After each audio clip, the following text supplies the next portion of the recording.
Hi there, my name is Todd Alpovitz and welcome to the channel. Here we focus on helping English learners on their journey to become confident, fluent speakers. In today's video, we'll look at 15 essential collocations and phrases that use the verb save. Collocations are words that go together, and mastering them can help you break through any language learning barriers you are currently facing and accelerate your path to becoming a more proficient speaker. While watching, have a notebook ready and write down any collocations and phrases you are unfamiliar with, and make a mental note to use some authentically the next time you are speaking to someone in English. In addition, you can share example sentences that you make on your own in the comments below this video. So let's get started with our first verb plus noun collocation: save space and save room.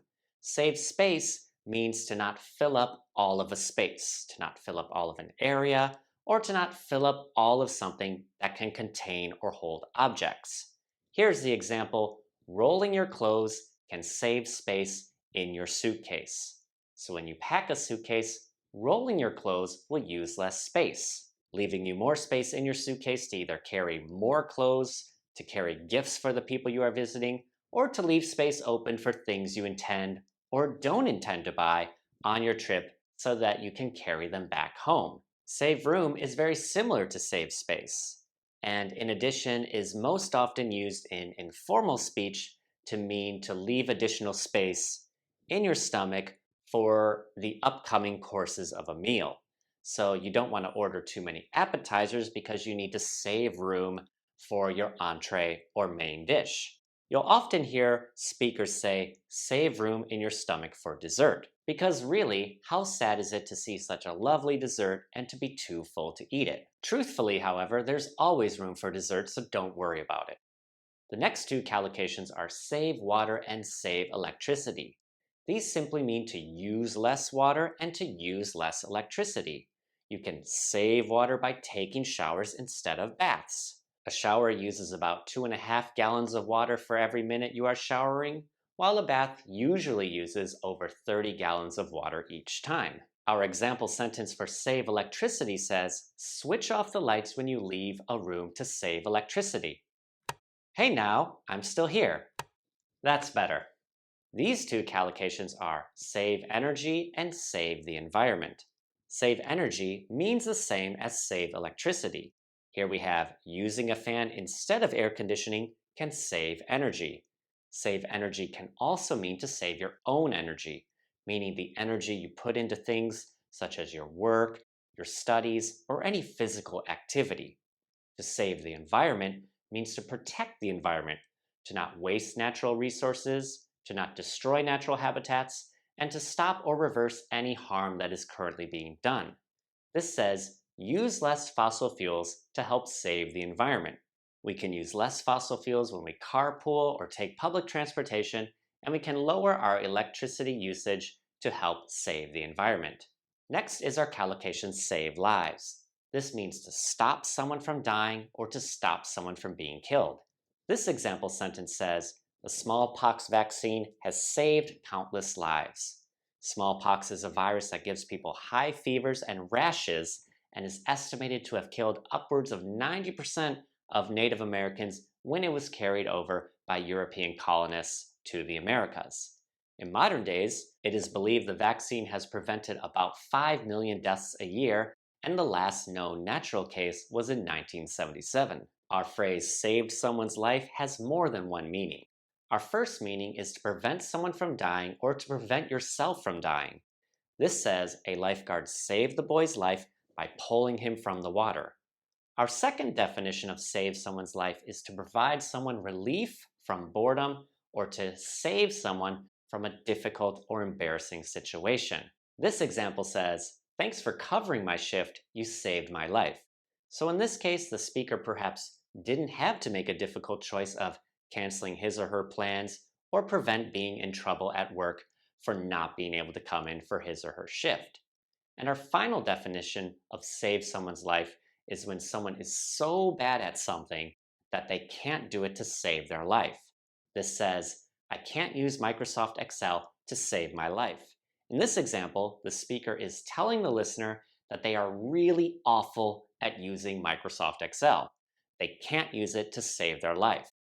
Every time I need to use Excel, I have to watch a YouTube video tutorial just to remember how to do even the simplest steps. These two collocations are save time and save money. When we save time, we use less time to do a task, and when we save money, we are spending less money than we normally would have otherwise. Our first example sentence says, cutting back on social media can save time for other priorities. How many times have you caught yourself scrolling endlessly on Facebook or Instagram and thought, now how long have I been scrolling rather aimlessly just now? I have students who say they love reading, but they don't have time to read. However, they have no difficulty finding time to read Facebook threads or read Instagram comments. For save money, our example sentence says, bringing a bagged lunch to work instead of going out saves money. Sure, going out is fun and convenient, and packing a bagged lunch requires some effort, but the savings really add up quickly. When we save up for something, we are setting aside money, maybe a little money every month, for a special purchase we plan to make in the future. I have two example sentences here. Our first says, I'm saving up for a new laptop. So I'm not quite ready to buy a new laptop yet. Maybe I'm saving a little money every month to go toward that purchase. And our second sentence says, it took her months to save up enough money for her trip to Australia. So over several months, she was able to save more and more money for all of her trip expenses as a nice gift to herself. Featured here is our phrase, save someone a seat. Our example sentence says, can you save me a seat if you get there first?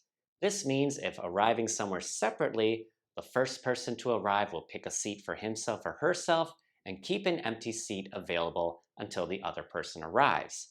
This could be done by telling anyone who attempts to sit there that you are saving the seat for someone. If you are in a busy place with limited seats, then saving a seat for someone might be seen as fairly obnoxious behavior. The next phrase here is to save one's strength, which means to save one's energy. This example says, don't practice with such intensity, save your strength for tomorrow's game. In this example, perhaps the coach's players are practicing too hard, and he or she worries that they won't have enough energy for the upcoming game. Next on our agenda is the phrase, save oneself the trouble, which means to prevent any unnecessary effort. This sentence says, you can scan the QR code and save yourself the trouble of typing out the company's web address. Because aiming your phone at a bunch of funny looking squares is a lot easier than trying to type out a web address. Our final featured phrase here today is save one's breath. This means to stop talking completely because anything you say will be pretty useless. You could say this to somebody who is about to get into an argument that they have no chance of winning. Or you may say this to someone who is out to change someone's mind, but they really have zero chance of changing that person's mind. This sentence says, no one wants to hear your excuses this time. Save your breath and apologize. Because really, most people want an apology first instead of excuses. If you found this video helpful, hit that outstanding like button and don't forget to subscribe. See you in the future!